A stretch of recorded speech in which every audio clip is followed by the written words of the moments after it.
기도하겠습니다.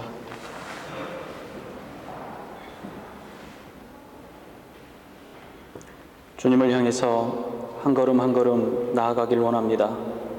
거룩한 마음으로 허락하여 주시옵시고, 이 시간 주님께서 은혜를 주실 때에 우리 심령 가운데 또 한 명의 모세가 되게 하시고, 또 한 명의 다니엘이 되게 하시며, 또 한 명의 사도 바울이 될 수 있도록 이 시간 우리의 마음을 주장하여 주시옵시고, 생각을 주장하여 주시옵소서.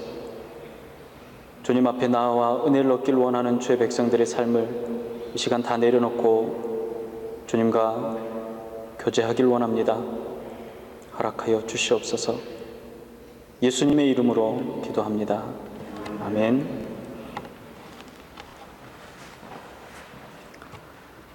지난주 금요일부터 아이들이 한 학기를 마치고 짧은 방학에 들어갔습니다.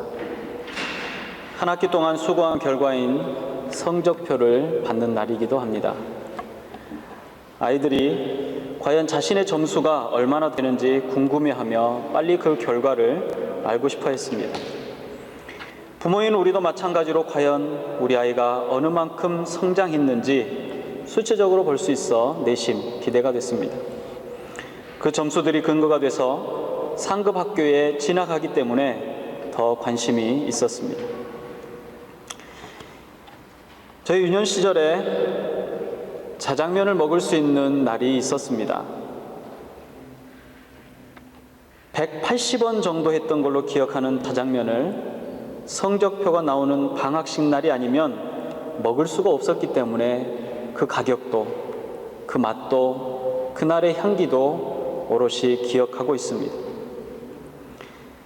선생님께서 이름을 부르시면서 나누어주던 종이 한 장에 한 학기 동안의 성적이 고스란히 담겨 있지만 그보다 자장면을 먹을 수 있다는 기쁨이 사실은 더 컸습니다.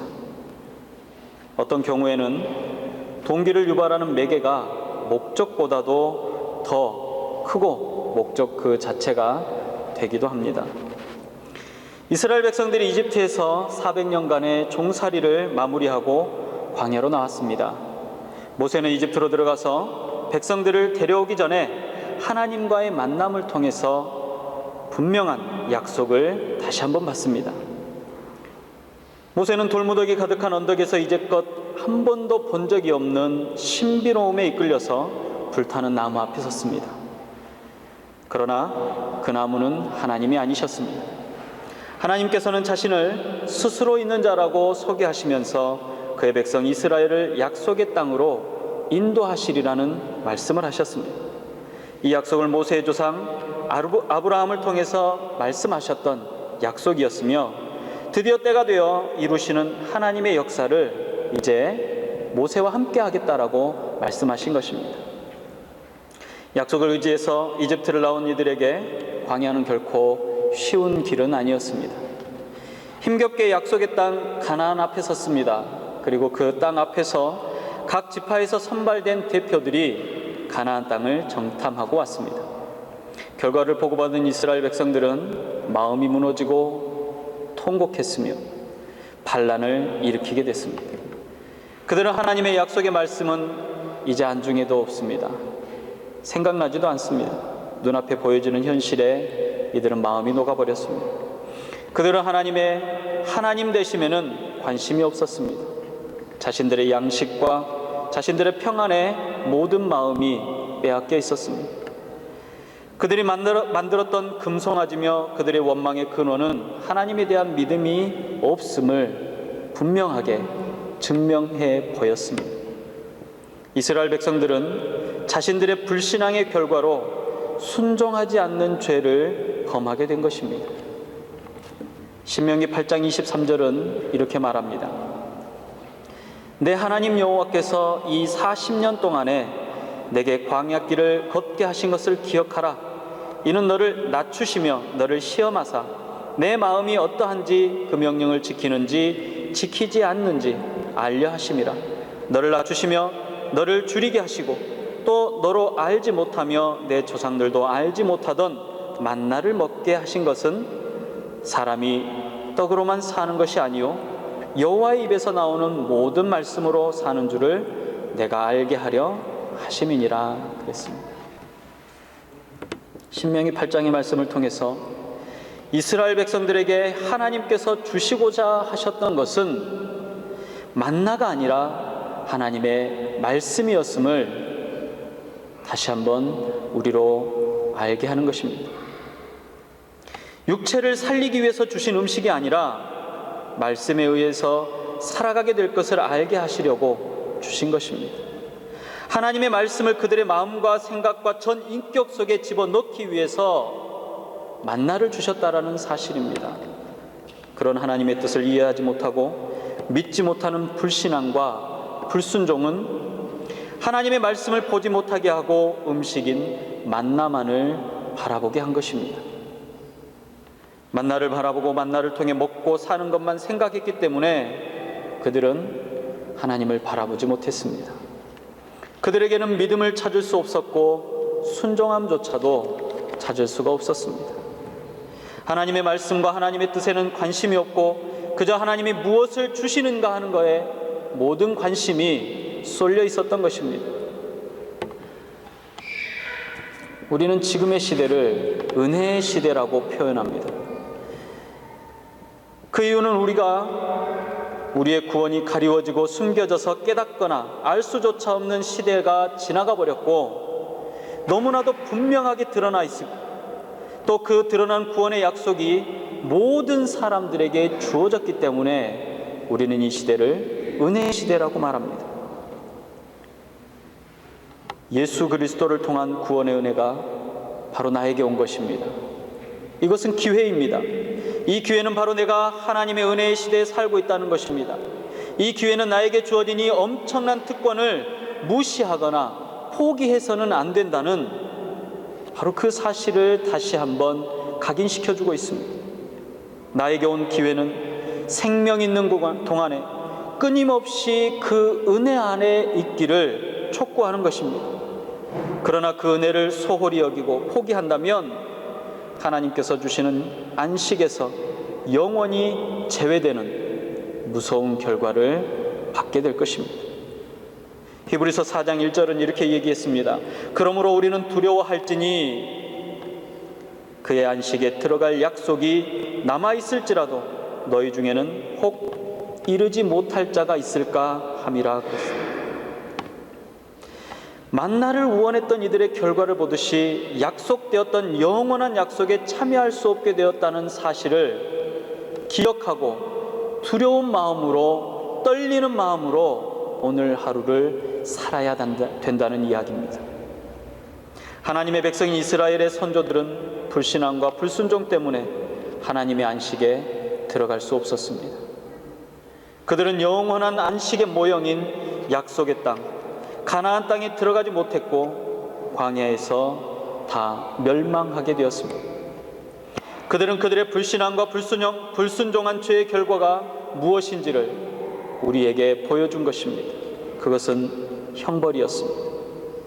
하나님의 안식에 들어가는 길은 참된 믿음과 순종뿐입니다. 이스라엘의 실패는 우리에게 분명한 교훈을 줍니다. 사랑하는 성도 여러분, 우리는 실패자가 되어서는 안 됩니다. 우리의 불순이랑과 불순종을 버리고 참으로 믿는 자가 돼서 순종하는 자가 되어야 합니다. 하나님의 안식에 들어가기를 힘쓰자는 권면이 바로 그 때문에 우리에게 주어지는 것입니다. 그렇기 위해서 우리는 만나를 바라볼 것이 아니라 하나님의 말씀을 바라보아야 합니다. 마치 불순종으로 죽게 된 이스라엘 백성들이 높이 들린 구립의 모형을 바라봄으로 생명을 되찾았던 것처럼 높이 들리신 예수 그리스도를 바라보아야 합니다. 이것이 말씀이요 이것을 믿는 믿음이 우리를 구원케 하는 것이고 그 믿어야 하는 예수 그리스도를 순종하는 것이 우리에게 승리자의 삶을 인도로 우리의 삶이 마지막 되어지는 그 순간 주님의 부르심이 그 안에 있다는 것을 깨달아 알아야 합니다. 영원한 안식을 소망하는 사람들이 믿음과 순종 안에 있어야 할 이유는 바로 하나님의 말씀이 갖는 능력 때문입니다. 하나님의 말씀은 살아있습니다.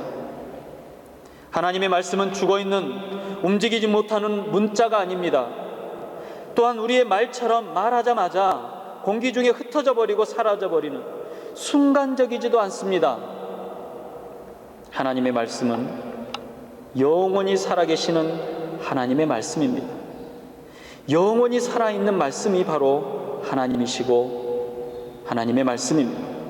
이 말씀 안에는 하나님의 영원한 속성이 내재되어 있습니다. 그 선포되어진 말씀이 사람 안에서 살아 움직이며 역사하는 것입니다. 이 하나님의 말씀은 강력합니다. 활동력이 있습니다. 또 무엇보다도 효과적입니다. 말씀이 능력이 되는 이유는 말씀의 근원이 바로 하나님이시기 때문에 그렇습니다. 하나님은 능력으로 역사하는 분이시기 때문에 그 말씀 또한 강력하고 생동력 있고 운동력 있을 수밖에 없습니다. 이 강력한 말씀은 하나님의 말씀으로 나오는 즉시 그 목적을 이루기 위해서 분명하고도 즉각적으로 하나님의 뜻을 이루는 것입니다. 이사야 55장 11절은 이렇게 말합니다. 내 입에서 나가는 말도 헛되이 내게로 돌아오지 아니하고 나의 뜻을 이루며 나의 명하여 보낸 일에 형통하리라. 하나님의 말씀은 그 백성을 부르시고 그들을 구원의 은혜 아래 놓으시며 구속의 역사로 인도하실 뿐만 아니라 악한 거짓을 향해 분을 발하시고 징계하시는데 충분한 효과를 갖고 있다는 사실입니다. 오늘 본문은 하나님의 말씀을 가장 예리한 검과 같다라고 말하고 있습니다. 마치 두 날을 가진 검보다 더 예리하다고 말합니다. 하나님의 말씀은 단순히 날카로운 칼이 아니라 가장 날카로운 칼보다 더 예리한 칼, 자르고 베는 것뿐만 아니라 찌르고 쪼개기까지 한다는 것입니다. 한 면의 날은 생명을 자르는 날이요, 한 면의 날은 사망을 자르는 날입니다. 이 두 날이 바로 말씀의 날입니다. 이 검으로 베드로는 오순절날 그의 설교를 통해서 구원받을 수 있도록 그들의 마음을 찔렀습니다. 그러나 믿지 않는 다른 청중들의 마음에는 정죄를 당하도록 그들의 양심을 찌른 것입니다. 사도행전 2장과 사도행전 5장의 말씀을 보면 말씀 안에 견딜 수 없어 순종하며 세례를 받았던 이들과 말씀을 받자마자 분내며 사도들을 잡아 죽이려 했던 자들을 볼 수가 있습니다. 하나님의 말씀은 완고한 사람에게는 치명적인 부상을 입히게 됩니다. 또한 하나님의 택하신 백성에게는 하나님 안에 살도록 그들의 옛사람을 죽이는 능력의 말씀이 되는 것입니다. 이 관통하는 하나님의 말씀은 사람의 가장 깊은 곳까지 찔러 쪼개기까지 할 것입니다. 혼과 영이나 관절과 골수는 더 이상 분리시킬 수 없는 우리의 전 인격을 말합니다. 눈에 보이는 그 어떤 것이든지, 눈에 보이지 않는 그 어떤 것이든지, 육체적이든지 영적이든지 심리적이든지 하나님의 말씀이 관통하지 못할 만큼 견고하고 완강한 것은 없다는 것입니다. 아무리 깊이 감추인 것이라도 능력의 말씀은 반드시 찌르며 효력을 발휘할 것입니다. 이처럼 하나님의 말씀은 우리의 마음과 생각과 뜻까지도 감찰하시는 심판관이 되십니다. 우리의 마음은 우리 스스로도 정의할 수 없을 정도로 정말로 복잡하고 우리 스스로도 알 수 없는 존재입니다. 그런 마음과 생각과 동기는 어떤 뛰어난 도구로도 확인하거나 접근할 수가 없습니다. 뛰어난 의사에 해부하는 칼로도 혹은 자기 공명 영상이라고 하는 MRI와 같은 기기로도 도저히 분해하거나 발견할 수 없는 것이 사람의 마음이고 사람의 생각이고 사람의 뜻입니다. 그러나 하나님의 말씀은 인간의 마음뿐만 아니라 생각과 뜻까지도 살피고 판단하시는 능력의 말씀입니다. 그 말씀의 능력으로부터 자유로울 수 있는 존재는 이 세상에 존재하지 않습니다. 하나님의 말씀 앞에서 겉으로는 덕을 이루는 것 같으나 그 속에는 숨겨진 악독함이 적나라하게 밝혀져서 숨겨진 가면이 벗겨질 것입니다. 잠시 동안 유기하심으로 자유롭고 승리하는 것 같은 사단의 세력과 그들의 은신처에 강력한 말씀의 빛이 은밀하고 깊숙한 곳까지 뚫고 들어가 준엄한 하나님의 심판을 내리실 것입니다. 하나님의 말씀의 빛이 비춰질 때 처음 사람 아담은 당황했습니다. 그들의 부끄러움과 죄를 가리기 위해 무화과 잎으로 자기의 수치를 가렸습니다. 하지만 그들의 죄도 수치스러움도 가려질 수 없었습니다. 그런 그들을 위해서 하나님께서는 가죽옷을 해서 입히셨습니다. 인간의 죄된 수치를 인간은 온전히 가릴 수 없습니다. 그래서 예수 그리스도의 보혈의 피가 우리에게는 반드시 필요합니다. 그 보혈의 피를 믿는 믿음으로 우리는 구원을 받게 되는 것입니다. 사도 바울이 고백합니다. 로마서 7장 24절에 말합니다. 오호라 나는 공고한 사람이로다. 이 사망의 몸에서 누가 나를 건져내랴. 우리 주 예수 그리스도로 말미암아 하나님께 감사하노라. 우리는 영원한 안식을 약속으로 받은 하나님의 백성입니다. 죄의 종이요 사망의 종살이하던 애굽을 떠나서 인생의 광야의 길에 나와 있습니다. 하나님께서는 우리에게 때를 따라 만나를 주시고 해갈할 물도 주십니다. 광야의 곳곳에 어려움과 고통의 날을 그냥 두시지 않고 우리를 도우시며 동행하시고 협력하십니다.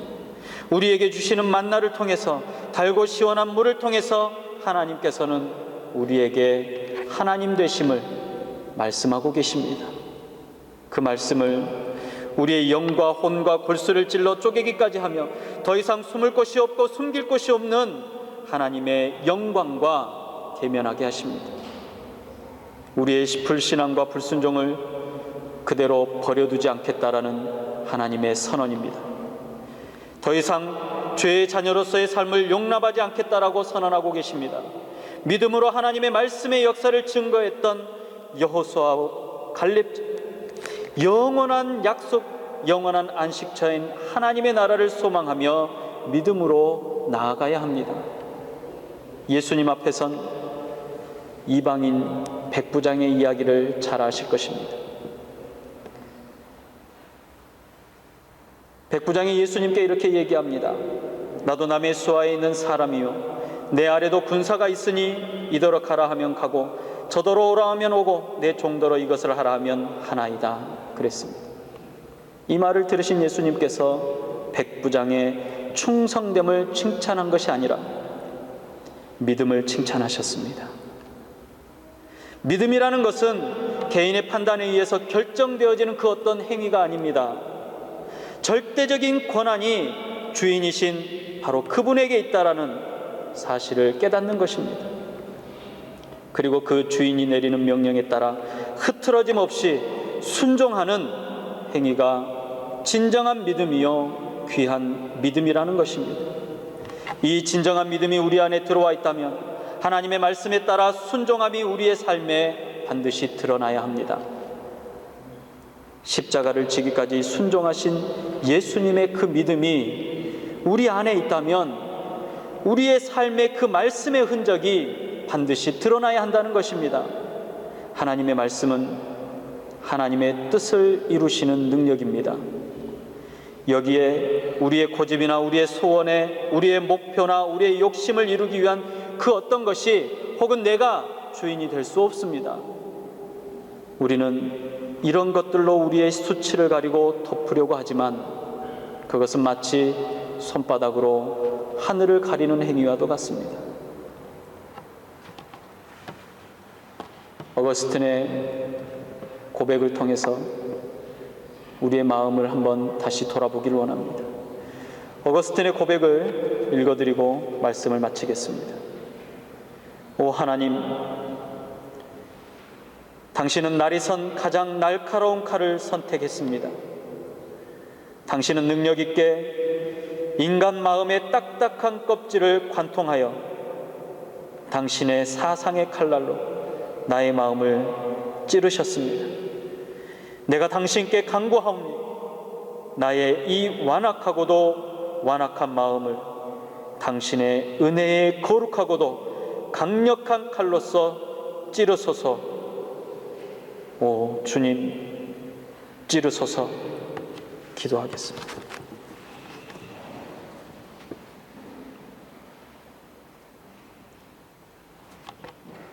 주님의 말씀이 마치 요술램프처럼 나의 어려움을 해결하는 주문으로 사용했음을 고백합니다. 주님의 말씀이 위로가 필요한 내 마음을 위로하는 그 어떤 위로의 말로 생각했었습니다. 주님께서 우리에게 하신 말씀들이 단지 성경에 나와 있는 혹은 아주 오래된 그 어떤 역사책에 나와 있는 말처럼 생각했던 우리를 용서하여 주시옵소서.